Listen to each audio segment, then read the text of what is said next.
A Rádio USP apresenta Programa Universidade 93,7.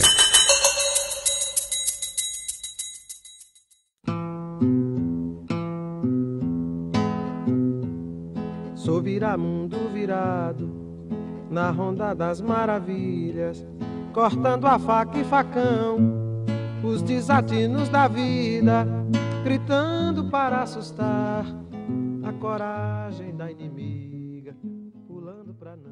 É a minha opinião sobre literatura, né? Ela serve para desestabilizar, né? Ela serve para te botar mal, com dúvida. Bom dia, ouvintes da Rádio USP. Meu nome é Laura Castanho e essa é mais uma edição do Universidade 93,7. Eu queria começar o programa de hoje com uma pergunta. E se você descobrisse um dos seus escritores favoritos imediatamente depois que essa pessoa morreu? Pois é, esse foi o meu caso e o de muita gente com a Elvira Vinha. A Elvira Vinha foi uma escritora, jornalista e ilustradora. Ela escreveu livros infantis e romances para adultos. Foram 20 livros no total, além de contos e textos teóricos. No próximo dia 10 de julho vão fazer 2 anos desde que ela morreu.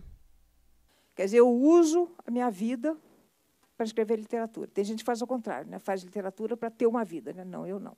Eu tenho uma vida e uso ela para escrever literatura.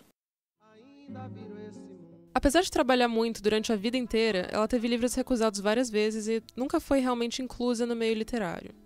A Elvira só foi alcançar um reconhecimento à altura da sua produção pouco antes de morrer.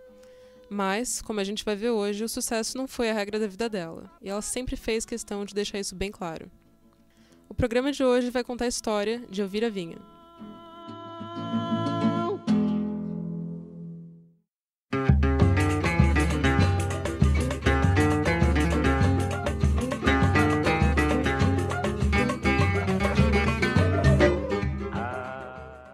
A Elvira nasceu em 1947, no Rio de Janeiro, numa família com origens em Jaú, no interior de São Paulo. Ela sempre relatou uma série de privações na infância e na adolescência.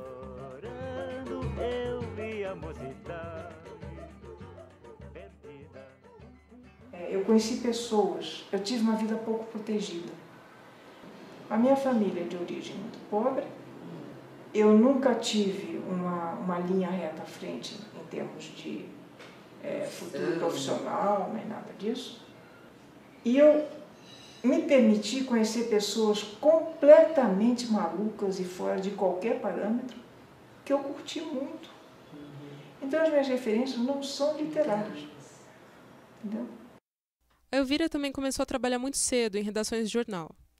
Nunca foi esperado que ela fizesse faculdade, mas ela fez mesmo assim. Ela passou em letras na Universidade Federal do Rio de Janeiro e conciliou isso com vários trabalhos. Ela também morou um tempo na França, onde trabalhou como tarifeira da Air France e depois voltou para o Rio. Lá, ela arrumou 3 empregos. De manhã, ela trabalhava como assessora de imprensa do Consulado do Marrocos. De tarde, ela trabalhava na Fair Play, uma revista masculina que era concorrente da Playboy. E pela noite, ela escrevia para o jornal Correio da Manhã. Foi na Fair Play que a Elvira, que na época tinha 22 para 23 anos, conheceu e se apaixonou pelo Eduardo Prado. Ele era o chefe dela, e os dois começaram um relacionamento de anos. Eles foram demitidos juntos da revista e, como não tinham dinheiro para pagar o aluguel, se mudaram para um prédio que ainda estava em construção. Eles não tinham nem licença da prefeitura para morar lá. Para situar um pouco, Jair para Pelé, Pelé para Tostão, na Bahia, caminhando, lança outra vez a Jair, bateu Matostas, aproximou-se, entrou na área, correu, atirou, vai entrando, é gol! Aqui a gente está no começo dos anos 70, o ápice da ditadura, e ser jornalista era uma coisa perigosa e arriscada. Ninguém queria pôr dinheiro na imprensa. O casal decidiu ganhar vida com uma coisa ainda mais incerta, então. Eles abriram uma editora independente. Essa editora se chamava Bond e publicou uma revista que ficou muito conhecida na imprensa alternativa, chamada Pomba. A Pomba era o contrário de tudo aquilo que a ditadura pregava. As capas e o conteúdo traziam gente pelada, mas isso não era feito da mesma forma que em revistas como a Fair Play. Era uma nudez democrática, tinha homens pelados, pessoas negras, gente com corpos comuns. O acabamento da revista era simples e os textos faziam críticas veladas ao regime militar. Por exemplo, eles falavam sobre o nazismo e o fascismo como alegoria para a ditadura.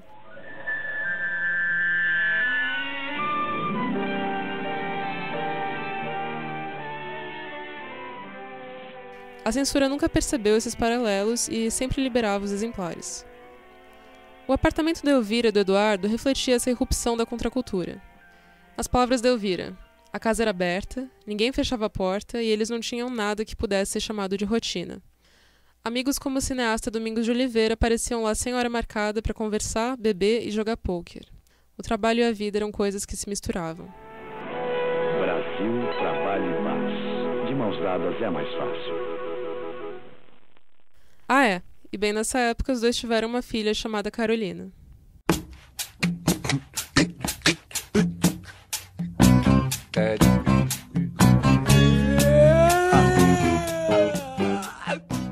A editora era conhecida, mas não conseguia se pagar. As empresas tinham medo de comprar anúncios nas páginas da Pomba e se associarem com um estilo de vida considerado marginal. Mais ou menos na mesma época, em 1972, a Elvira Vinha se separou do Eduardo Prado e foi criar a filha por conta própria.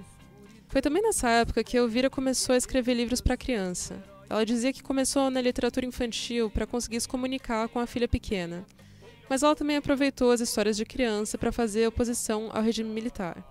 Um dos livros que ela publicou nos anos 70, por exemplo, se chama A Breve História de Asdrubal, o Terrível. O protagonista, Asdrubal, é um bichinho autoritário, tirânico e malvado, exatamente como os agentes da repressão. Entre livros, frilas e empregos em jornal, a Elvira se virava para pagar as contas. Minha mãe viveu intensamente tudo o que fez. Maternidade, casamento, carreira, livros, absolutamente tudo. Essa que você acabou de ouvir é a Carolina Vinha. Hoje ela tem 48 anos, mora em São Paulo e trabalha como professora universitária e crítica de arte. A família próxima da Elvira Vinha se mudou para São Paulo ao mesmo tempo e foi morar em 3 apartamentos diferentes, mas que ficam no mesmo andar do mesmo prédio. Eu fui com o repórter Rodrigo Brucoli na casa dela para tomar um café e conversar um pouco sobre a obra da sua mãe. E ela criava, a minha mãe não tinha freio, então assim, ela começava a criar uma história dentro da cabeça dela. E se você não percebia e parava em tempo, aquilo ia crescendo até se tornar verdade para ela. A Carolina falou de muita coisa, mas o que mais me chamou a atenção foi uma coisa que a gente ainda não sabia. Na sua vida pessoal, a Elvira não fazia muita distinção entre a ficção e a realidade. Eu tive um relacionamento importante antes de casar com um músico. E a minha mãe enfiou na cabeça de que ninguém vive de música nesse país, portanto ele era traficante de drogas. E eu falei assim, como? Oi, que? Peraí, volta, peraí, volta essa linha um pouco, porque eu perdi. E isso acontecia, assim, ela fazia esse tipo de viagem. Quando ela percebeu, o que era mais engraçado ainda, quando você conseguia convencê-la de que isso era algo da cabeça dela, assim, mãe, isso não é verdade, ela falava assim, e pronto, desmontava aquilo como se nada tivesse acontecido.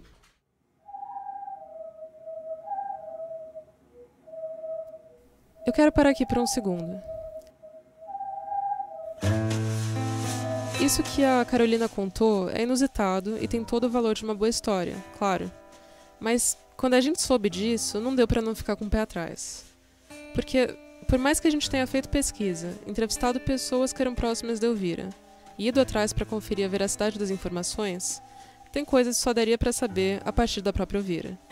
E é muito possível que uma parte dessas coisas, que a gente nunca vai realmente saber qual é, não seja totalmente verdade.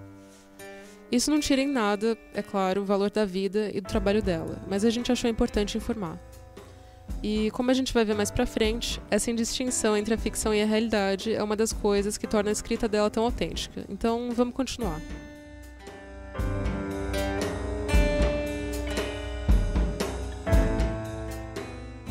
Ainda nos anos 70, a Elvira começou um relacionamento com um dos seus melhores amigos, o Roberto Lehmann. Ele seria o seu companheiro até o final da vida. Mais ou menos na metade dos anos 80, o Roberto trabalhava como engenheiro da IBM e foi transferido para os Estados Unidos. A família toda foi junto e a Elvira conseguiu um trabalho como correspondente de informática da Folha de São Paulo. Conforme os filhos foram crescendo e o regime militar aqui no Brasil foi sufocando, ela parou de escrever livros infantis. E foi nessa passagem pelos Estados Unidos que ela escreveu seu primeiro romance para adultos, chamado 7 anos e um dia. Ela voltou para o Brasil em 1988, com o livro pronto, e conseguiu que ele fosse publicado pela mesma casa que editava os livros infantis, a editora José Olímpio. Aí eu peguei e escrevi, mas na verdade eu entrei na escrita realmente pela porta dos fundos, entendeu? Eu era ilustradora, era editora, e não tinha a menor intenção de estar nessa vida. Aqui a história fica um pouco vaga. Ninguém sabe direito o que aconteceu. A gente sabe que Elvira teve um desentendimento com a José Olímpio e que, por causa disso, ficou vários anos sem editora. Então ela parou de escrever e demorou quase uma década para publicar o seu próximo livro. A gente vai contar exatamente como isso aconteceu logo mais. Antes disso, vamos ouvir um trecho do último romance de Elvira, chamado Como se estivéssemos em Palimpsesto de Putas.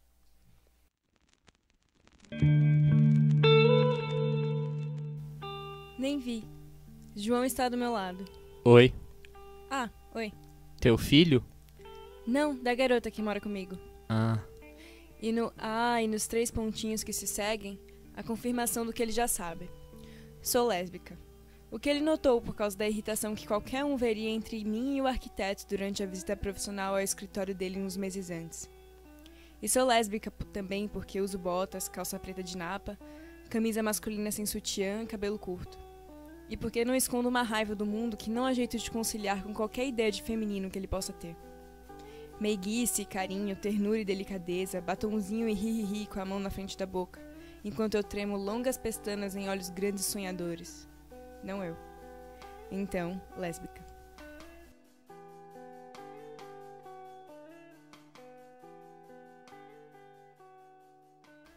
Pois bem, agora a gente está no final dos anos 90. Depois de muito tempo, alguns anos sem escrever nada, Elvira Vinha bateu alguns originais, colocou eles no envelope e enviou para a Companhia das Letras, que naquela época era uma editora relativamente jovem. E esqueceu dos livros. O que aconteceu depois disso é melhor escutar na voz dela. Eu sou um doce, mas dizem que eu sou mal-humorada. Aí, lá pelas tantas, um daqueles dias do cão, eu estou sentada na poltrona, do lado do meu telefone da minha sala, com um uísque cowboy na mão, toco o telefone. Pô, o dia não acabou, né? Aí, alô! Ah, aqui é da Companhia das Letras? Sei! E quer o quê? Porque eu já tinha esquecido, entendeu? Aí a mulher, não, porque a gente queria editar o livro da Elvira. Aí eu falei, um minutinho, eu vou chamar. A pessoa que fez essa ligação se chama Maria Emília Bender. Ela foi editora na companhia durante muitos anos e veio se tornar muito próxima de Elvira. O repórter Lázaro Campos Júnior visitou a Maria Emília e pediu a versão dela dessa história. Ela não é uma pessoa facílima, não era, estou falando, né? Ela era você ganha depois, a Elvira, você vai tentando, mas ela no primeiro, talvez, eu não sei, uma coisa assim meio defensiva, não sei o que era, me pareceu um pouco ríspida, e eu que não, sei lá, que me acho muito fácil, tal, me senti um pouco intimidada. Esse foi o começo de uma relação próxima entre autor e editora. Uma admirava muito a outra e vice-versa, mas as conversas nem sempre eram as mais fáceis. A própria Maria Emília chegou a recusar alguns livros da Elvira. E Elvira, muitas vezes, teimava em aceitar as sugestões da editora. Não, ela não fazia concessão, mas ela ouvia, e se a coisa fazia sentido para ela, e dentro dos limites daquilo que ela considerava literatura e o livro dela, ela aceitava ou não. Se fosse assim, uma degustação de vinho, todo mundo de olho fechado, e alguém tivesse que ler cada trecho de escritor brasileiro, alguns você poderia errar, mas a Elvira não. Você já sabia que era ela, que é um estilo muito, muito, muito próprio. Todos os romances adultos da Elvira Vinha têm uma porção de coisas em comum. Todos eles têm uma narradora mais ou menos de meia idade, muito seca, amarga, crítica e que já passou por maus bocados na vida. Todos os livros também têm uma morte e um assassinato, e todos eles se baseiam em coisas que aconteceram na vida real. De resto, minhas histórias são sempre coisas que de fato aconteceram. Comigo ou com pessoas próximas, histórias que eu vivi ou ouvi, às vezes acontecidas com pessoas nem tão próximas, mas que se tornaram próximas ao viverem uma história que poderia ter sido minha. Eram as imagens, pessoas e lugares reais que davam início ao processo criativo da Elvira. A Carolina, filha dela, nos contou que ela optava por não usar bloquinho para anotar as ideias. Ela deixava que tudo se misturasse na sua cabeça. E na hora de escrever, ela usava os nomes das pessoas reais e depois trocava. Porque, na verdade, assim, são todos reais. mas as histórias não necessariamente são tão inteiras assim e não necessariamente pertencem àquele personagem. Ela fazia uma colagem. Então, assim, sei lá, você conta uma história para ela, ela guarda a sua história interessante, ela daqui a pouco usa em um outro personagem, em um outro contexto, aquele trecho, mas aquele trecho é real. E tem outra coisa. A Elvira tinha o hábito de se isolar de tudo e de todos na hora de pesquisar e escrever os seus livros. Ela viajava e ficava fora por até 3 meses sem dizer onde estava, ligando só esporadicamente para o marido e para os filhos. Para o seu último romance, Como se estivéssemos em Palimpsesto de Putas, ela voltou até o Rio de Janeiro, que ela havia trocado por São Paulo em 2007, e morou durante 1 mês, sozinha, em um hotel de prostitutas, porque a narradora desse livro faz a mesma coisa. Agora, os meus livros são sobre morte, solidão, vazio. Agora, são engraçados. Juro para vocês, vocês morrem de rir. Tá? Os personagens da Elvira, como ela, são outsiders, desajustados, pessoas que estão à margem da sociedade e ralam para pagar as contas no final do mês. É uma dimensão do mundano que poucos escritores fazem questão de incluir nos seus livros. E para Maria Emília Bender, isso tinha um propósito. E ela não queria que a gente, que o leitor se reconhecesse. Ela queria apresentar uma coisa nova e que pelo universo dela, de personagens e tal, você se sente meio mal, assim, se sente, usar uma palavra antiga, meio burguês, sabe? Meio acomodado, meio fazendo concessões. Os repórteres Rafael Conkle e Rodrigo Bruccoli conversaram com a escritora Noemi Jaffe, que conheceu a Elvira no meio literário. Porque a tendência dos autores é escrever sobre espelhos, né? Sobre pessoas que são uma espécie de extensão de você. E a Elvira tinha um interesse muito grande por pessoas muito diferentes dela, por pessoas fodidas. Então precisava de uma pessoa fodida que nem ela para falar dos fodidos. Só que, obviamente, fugir da norma tem o seu preço na vida real e na ficção. Os personagens da Elvira sentem isso na pele. E a literatura dela é transgressiva, é circular e é instável, né? Então é muito importante que os personagens fiquem o tempo todo oscilando entre esses dois lugares e que eles acabem se perdendo justamente por não conseguirem ser estáveis, retos e obedientes. A gente vai ouvir agora um trecho do livro Nada a Dizer. O programa já volta. Precisei contar uma parábola. Paulo está na rua e decide atravessar por entre os carros com o sinal aberto.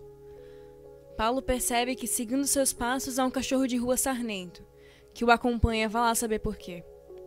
Antes de atravessar a rua por entre os carros, Paulo tenta enxotar o cachorro, afastá-lo para que não siga em seu risco calculado de atravessar a rua com o sinal aberto. Eu expliquei didática. Sou menos do que esse cachorro para você. Fosse eu esse cachorro, e você faria alguma coisa para que eu, ao segui-lo sem consciência do perigo, não compartilhasse um risco que você e só você decidiu correr. Valho menos do que esse cachorro sarnento de rua para você. Você não pensou que, na nossa próxima eu estaria no meio da rua com você, dividindo um risco que não é meu. Paulo fez o teste de HIV. Depois mostrou, condescendente. Li em seu rosto que ele achava que me fazia bem eu considerar Anne uma mulher promíscua. Que eu, a esposa traída de meia-idade, me sentiria melhor se ele não refutasse a hipótese de ser sua amante uma puta. Eu afundava mais e mais em estereótipos. E Paulo continuava a me ajudar como se assim fosse. Agora eu era a mulher merda, banal, medíocre, imbecil que tinha sido traída. E era também a mulher merda, banal, medíocre, imbecil que tinha a reação típica de todas as mulheres merdas, banais, medíocres e imbecis ao serem traídas. Pedi teste de HIV. Porque os maridos dessas mulheres nunca com camisinha. Elas não merecem a preocupação. Nos seriados americanos, os filhos da p sempre morrem ou são presos. Preso Paulo já havia sido em seus tempos de luta política. Eu queria mais. Passei a imaginá-lo morto.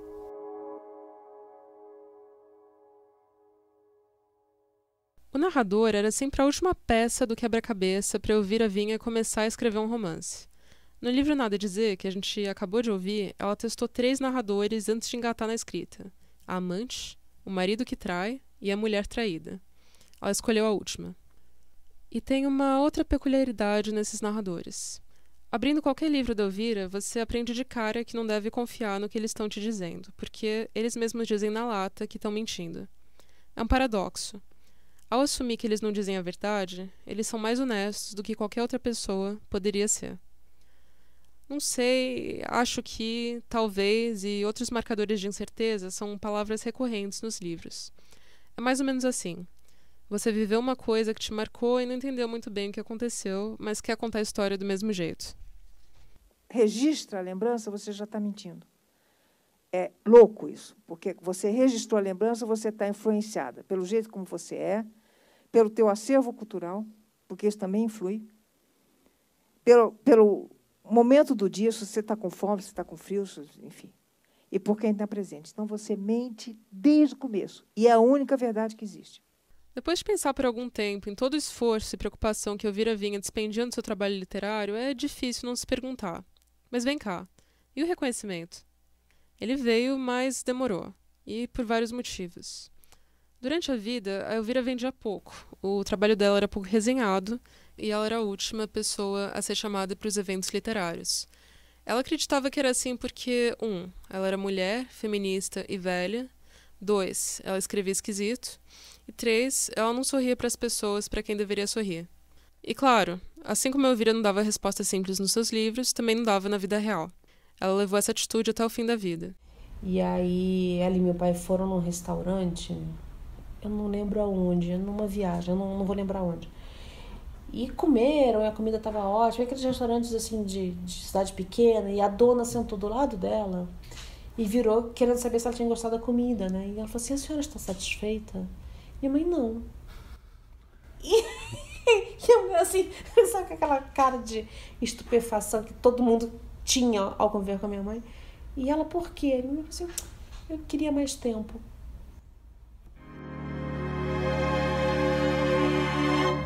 Eu te vejo sumir por aí. Te avisei que a cidade era um vão da tua mão. Olha pra mim, não faz assim, não vai lá não. 2016 foi um ano diferente na carreira da Elvira Vinha. As coisas pareciam finalmente estarem dando certo. O último romance dela tinha acabado de sair e estava vendendo bem, ao contrário dos anteriores. E ela também tinha ganho o 2º lugar do Prêmio Oceanos e sido finalista do Jabuti. Tem um vídeo desse ano no YouTube que sempre mexe comigo. É uma gravação de uma conversa entre ela e o jornalista Manuel da Costa Pinto, na Biblioteca São Paulo. E o melhor, ele não é sobre putas, é a segunda má notícia. A primeira má notícia é que eu não estou passando bem, que vocês estão vendo aqui um cadáver de Elvira, mas tudo bem. Pois é. Na época desse bate-papo, a Elvira sabia que tinha câncer fazia 4 anos, e a saúde dela estava começando a piorar de vez. Mas ela optou por não contar para ninguém, porque não queria se vitimizar, e também porque não queria ser excluída de convites para eventos. No Oceanos, a minha mãe foi saindo de uma cirurgia em que ela estava com uma abertura na cabeça, em que no prêmio começou a sangrar. E ela não contou para ninguém, ela não deixou transparecer para ninguém.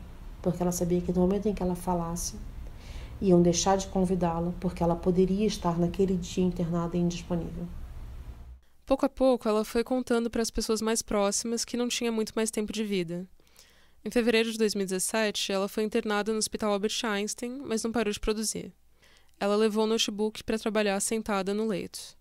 Os filhos a visitavam todo dia, e o Roberto, marido dela, praticamente morava no hospital. No final da vida ela não estava conseguindo ler. Isso foi uma coisa que me chocou muito, porque eu acho que ali, para mim, foi o fim. Quando ela não conseguia mais ler, aquilo para mim foi o fim. A Carolina escreveu uma espécie de release anunciando a morte de Elvira Vinha e leu para a própria mãe, que aprovou o texto. A Elvira morreu em 10 de julho de 2017, com 69 anos, e a notícia da sua morte foi publicada nas suas redes sociais. A pedido, a Carolina deletou os perfis um mês depois. E um dia eu perguntei do tratamento e ela desconversou e eu falei, bom, não é assunto. Mas eu me espantei no dia que eu li que ela tinha morrido. Eu achei que fosse uma pegadinha, que eu li no Facebook. Falei, nossa, o que não esperava. Além da família, foram na cerimônia de cremação a Maria Emília, que pediu à família permissão para ir, e outros 2 amigos próximos da escritora.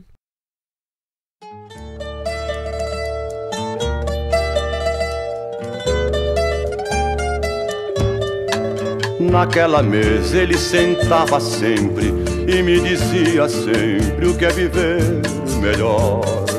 Naquela mesa ele contava histórias que hoje na memória eu guardo e sei de cor. Naquela mesa ele juntava gente. Além da obra que ela deixou, é um consenso que o meio literário brasileiro ficou com uma espécie de vazio depois que Elvira morreu.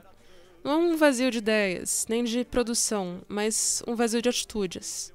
Talvez o legado de Elvira Vinha esteja em dizer tudo aquilo que as pessoas não têm coragem de dizer. Porque elas têm medo, porque elas não querem ser estranhadas, porque elas têm coisas demais a perder. Naquele mesmo bate-papo, na Biblioteca São Paulo, ela dizia que nasceu virando a mesa. O que parece é que ela morreu assim também e foi incapaz de viver de outro jeito. A teoria, a prática, os processos literários são 30 mil vezes mais revolucionários do que qualquer bordão político. Tá? Então, como aqui é uma mesa literária, a gente está fazendo o melhor, a gente está dando para vocês o melhor. Não é porque eu não vou falar fora Temer que não é fora Temer. É fora Temer, mas não. Mas não. A gente está falando aqui de uma coisa muito mais profunda, muito mais duradoura, que é a exposição da captação de uma realidade, processamento e devolução de um espelho do futuro, porque é isso o processo artístico, te dá um espelho do futuro. Não muda a realidade não, tá, gente? Mas mostra para onde ela vai. Mas eu acho que a gente está faltando muito no mundo hoje, a gente está vendo, inclusive, o mundo hoje dando uma guinada para a extrema-direita por falta de crítica. Por falta de crítica, de autocrítica, de reflexão, de pensamento. Então, assim, a gente está vivendo uma época burra da humanidade e crítica não é ruim. A gente vai ouvir mais um trecho da Elvira Vinha, dessa vez do livro Por Escrito.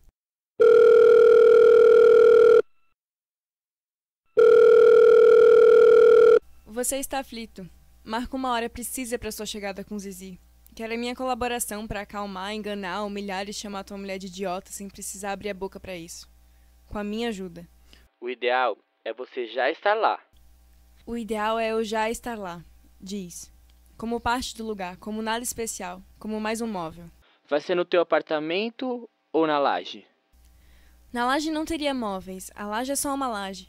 Metade ainda com telhas que o síndico, um visionário com estratégias de valorização patrimonial, irá retirar para dar respaldo ao nome com que pretende batizar o local. Play. No apartamento. Pelo telefone. Digo uns horários que invento.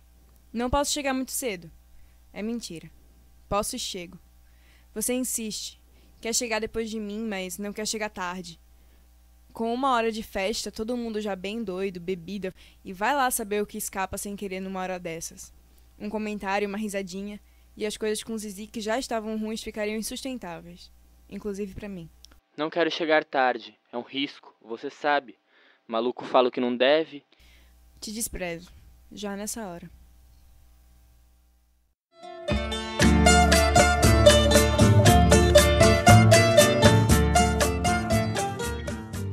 O programa de hoje foi coordenado pelo Vitor Garcia, produzido pelo Rodrigo Brucoli e pelo Thiago Duran, escrito por mim e editado pelo Rafael Conkle.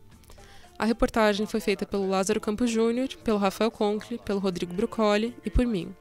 As leituras dramáticas que você ouviu foram feitas pelos atores Alana Oliveira e Daniel Sanches. As músicas que você ouviu foram Viramundo, do Gilberto Gil, O Sol Nascerá, do Cartola, Todos os Olhos, do Tom Zé, As Vitrines, do Chico Buarque, Joanita, do Babá Stereo Club, Tension, de Lee Rose Ver, Naquela Mesa, de Nelson Gonçalves. As sonoras da Elvira que a gente usou aqui foram retiradas do bate-papo do ciclo Segundas Intenções, de uma entrevista ao jornal Suplemento Pernambuco e de uma conferência que ela deu para a Faculdade de Sorbonne. As músicas que a gente tocou aqui eram as favoritas da Elvira. E a canção Naquela Mesa, do Nelson Gonçalves, é uma homenagem da Carolina Vinha, a mãe. A gente agradece a Carolina e ao Roberto Lehmann por toda a ajuda. Muito obrigada. Universidade 93,7 fica por aqui. Até a semana que vem. E a saudade dele tá doendo em mim. A Rádio USP apresentou Programa Universidade 93,7.